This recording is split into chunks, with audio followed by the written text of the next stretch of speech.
नमस्कार, मैं हूं रविंद्र जैन और आप देखना शुरू कर चुके हैं सबकी खबर। आज मैं मध्य प्रदेश की एक ऐसी महिला अधिकारी की कहानी लेकर आया हूं जिसमें योग्यता है, क्षमता है, प्रतिभा है, लेकिन पैसे कमाने की भूख भी है। अब आप सोचिए कि इस महिला ने डिप्टी कलेक्टर बनने के लिए जो परीक्षा दी उसमें टॉप किया और न केवल डिप्टी कलेक्टर बनी बल्कि आईएएस बनने की जो परीक्षा दी वो भी उत्तीर्ण कर ली।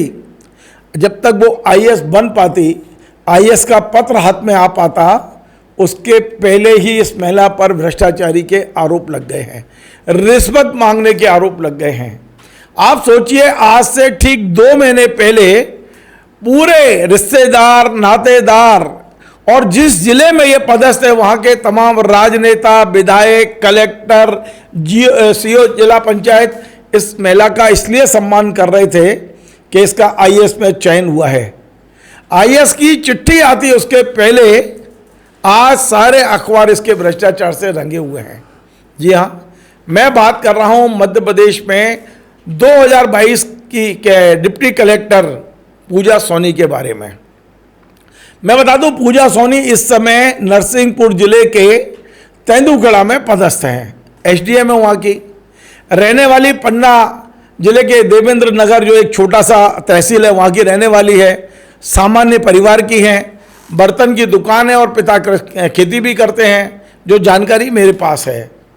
अब 2019 में इन्होंने एमपीपीएससी का एग्ज़ाम दिया था और इतना बढ़िया प्रतिभाशाली महिला है कि इन्होंने 2019 के एग्ज़ाम को इतना अच्छा लिखा था कि 2022 में जब रिजल्ट आया था तो टॉप 3 में नाम था, मतलब तीसरे नंबर पे टॉप तीसरा नाम था इनका। डिप्टी कलेक्टर बनाई गई और फिलहाल ये नरसिंहपुर के तेंदुखेड़ा में पदस्थ है। 7 मार्च को संभवतः या 6 मार्च को इनका रिजल्ट आया यूपीपीएससी का और इसमें 249 रैंक आई। उम्मीद की जा रही है कि इनका आईएएस में चयन हो जाएगा, हो भी सकता है और नहीं भी हो सकता, आईएएस की जगह दूसरा कैडर भी मिल सकता है। लेकिन यूपीपीएससी भी है, इन्होंने फाइट तो किया, अच्छे नंबर भी लेके आ गई हैं। तो आप सोचिए, मार्च के प्रथम सप्ताह में जब यूपीपीएससी का रिजल्ट आया तो कलेक्टर रजनी सिंह जो नरसिंहपुर कलेक्टर है वो गुलदस्ता लेके इनके दफ्तर में पहुंची थी इन्हें बधाई देने के लिए। जूनियर होने के बाद भी कलेक्टर बधाई देने पहुंची। वहाँ जो विधायक है महेंद्र, वो बधाई देने पहुंचे।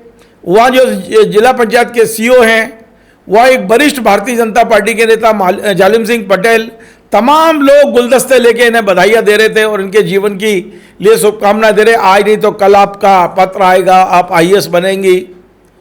लेकिन इसी बीच में कल एक बड़ा कांड हो गया।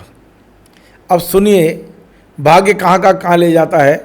कल जो कांड हुआ है, बेशक अभी इनका नाम नहीं है, लेकिन सबूत चीख चीख के कह रहे हैं कि रिश्वत तो इन्हीं के द्वारा मांगी गई थी।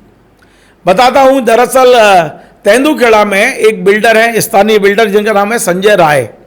वो वहाँ एक कॉलोनी बना रहे थे। कॉलोनी के सैंक्शन के लिए उन्होंने आवेदन लगाया टीएनसीपी में। टीएनसीपी की एक प्रथा है कि वो कलेक्टर से रिपोर्ट मांगते हैं, कलेक्टर एसडीएम को फाइल भेज देते हैं। अब संजय राय की ये फाइल इन मैडम के पास आई थी। मैडम को सिर्फ ये बताना था कि हाँ, ये कागज़ जो उन्होंने लगाए हैं वो कागज़ सही हैं केवल। इसके अलावा यदि सही है तो सही बताना था और गलत है तो गलत बताना था।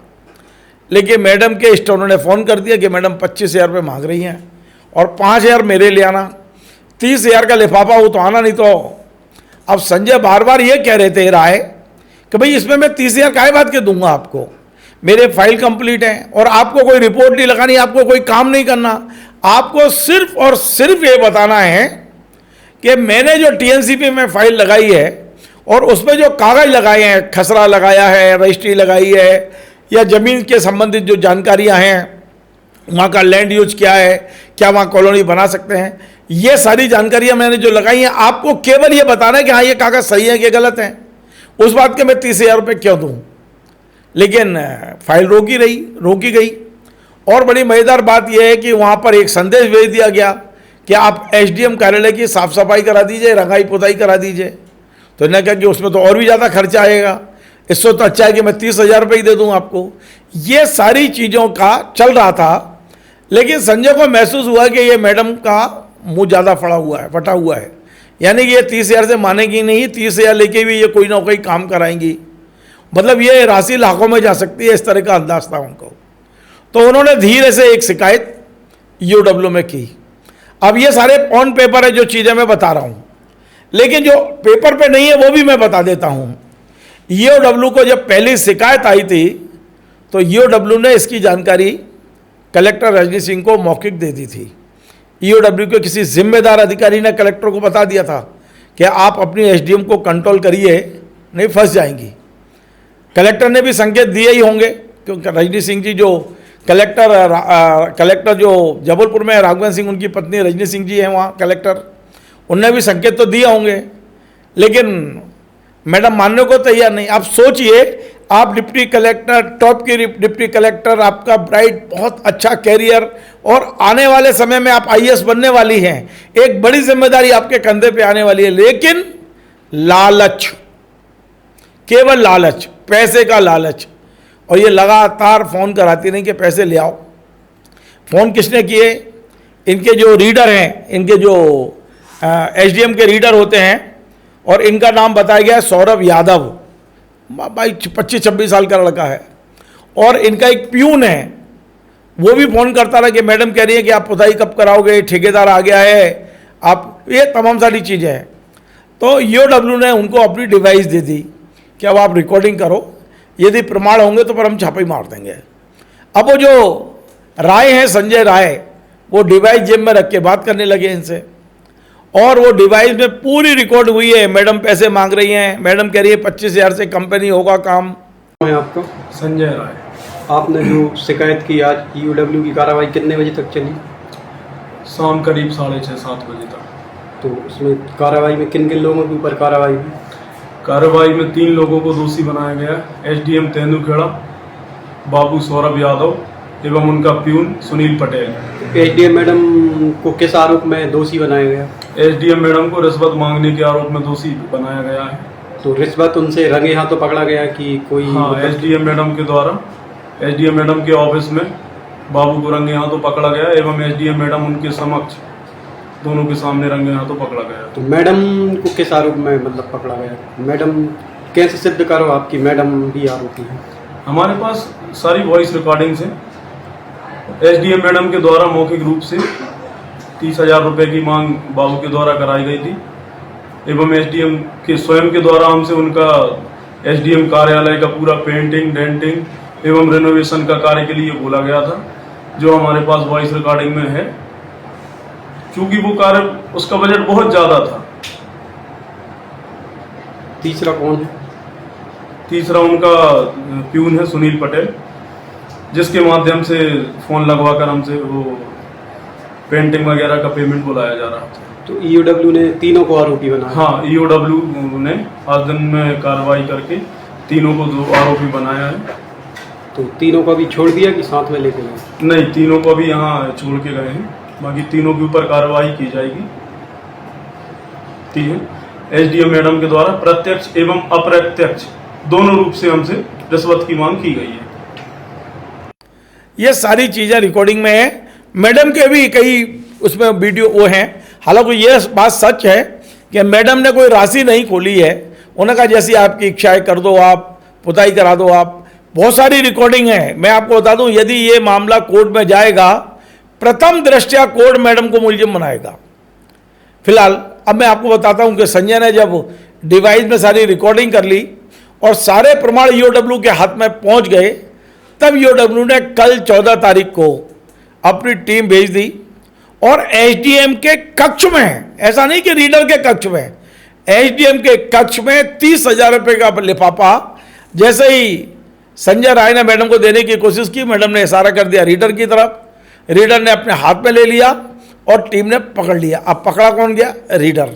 पैसे किसके लिए ले गए थे? मैडम के लिए। कहाँ पकड़ गए? मैडम के सामने। चश्मदीद गवाह मैडम खुद हैं उनके केबिन में, देखिए आप सारे वीडियो। तो आप सोचिए कि एक महिला, कितना बड़ा भार उसको दिया गया, लेकिन पैसे के लालच ने उनको क्या हालत कर दी। हालांकि अभी तक जब मैं ये खबर बना रहा हूँ, पूजा सोनी आरोपी नहीं बनाई गई हैं। ईओडब्ल्यू ने आरोपी बनाया है उनके रीडर को, जो सौरभ यादव हैं, उन्हें बनाया है। कल सारी चीज़ें हो चुकी हैं, रंगे हाथ पैसे लेते हुए पकड़े गए हैं। लेकिन जो बयान है, जो रिकॉर्डिंग है, मैडम बच नहीं पाएंगी। ना मैडम बच पाएंगी, ना सुनील करके उनका जो प्यून है वो बच पाएगा, क्योंकि सुनील के भी तमाम सारे ऑडियो ईओडब्ल्यू के हाथ लग गए हैं, जो वो कह रहा है कि मैडम बुला रही हैं, आप आ जाइए और ये पुताई वताई सब जाए। तो आज बताने का उद्देश्य ये है कि हमारे मध्य प्रदेश को किसकी नज़र लग गई है, भ्रष्टाचार में हम कहाँ पहुँच गए हैं। एक प्रतिभाशाली लोग, जो नई पीढ़ी के अधिकारी, वो भी महिला अधिकारी, टैलेंटेड, जिसने एमपीपीएससी में 3रा नंबर हासिल किया हो, जो यूपीपीएससी में सिलेक्ट हुई हो। लेकिन ये लालच पैसे का आप सोचिए, क्या आते ही सिर्फ और सिर्फ हम जॉब में आ रहे हैं। इनकी सैलरियाँ पता है आपको, लाखों में हैं इनकी सैलरियाँ। जब ये रिटायर होंगे तो पेंशन भी इनको लाखों में मिलेगी। लेकिन ये जो पैसे का लालच है, अभी नौकरी में आए हुए इनको 3रा या 4था साल डिप्टी कलेक्टर बने हुए, आईएएस का पत्र आने वाला है, बिल्कुल चौखट पर रखा है, और आप ये इतनी बड़ी गलती कर गए। अब आप सबकी नज़र, मेरी नज़र, आपकी नज़र, हम सबकी नज़र इस बात पे है कि ये जो पूजा सोनी है, क्या अब भारत सरकार इन्हें आईएएस अवार्ड करेगी? क्या आईएएस बनने का पत्र इनके दरवाजे तक पहुंचेगा या कुछ और होगा? क्या होगा मुझे नहीं पता है, क्योंकि पुलिस वेरिफिकेशन में अभी तक इनका नाम नहीं है। अब ये यदि ईओडब्ल्यू से पूछा जाएगा तो ईओडब्ल्यू अपने सारे तथ्य दे देगा। मुझे लगता है कि संकट बहुत गहरा है। इतनी मेहनत करने के बाद भी ये लालच आपको कहाँ से कहाँ ले जा रहा है। मध्य प्रदेश के मुख्यमंत्री को वरिष्ठ अधिकारियों ने सारी चीज़ें ब्रीफ कर दी हैं, सबको पता है, सीएस को पता है कि क्या हुआ है। पर आज खबर बताने का उद्देश्य है कि जो नए लोग आ रहे हैं, हमने देखा कि पहले वो आते थे, अच्छा काम करते थे, छवि बनाते थे, बुढ़ापे में एक आध दो खेल ऐसे कर लेते थे। लेकिन अब तो स्थिति ये हो गई है कि आप नौकरी में आए, साल 2 साल भी नहीं बीती और बस पैसा पैसा, लालच, रिश्वत। क्या हो रहा है मध्य प्रदेश को, क्या हो रहा है हमारे नए अधिकारियों को? क्या पूरे कुएं में भांग डल गई है? ये तमाम सारी चीज़ें चिंतित तो करती हैं।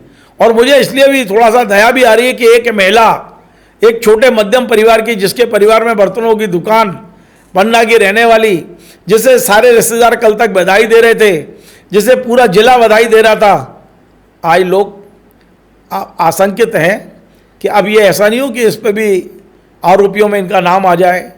ऐसा तो नहीं कि इनका आईएएस रुक जाए। देखते हैं क्या होता है। नमस्कार।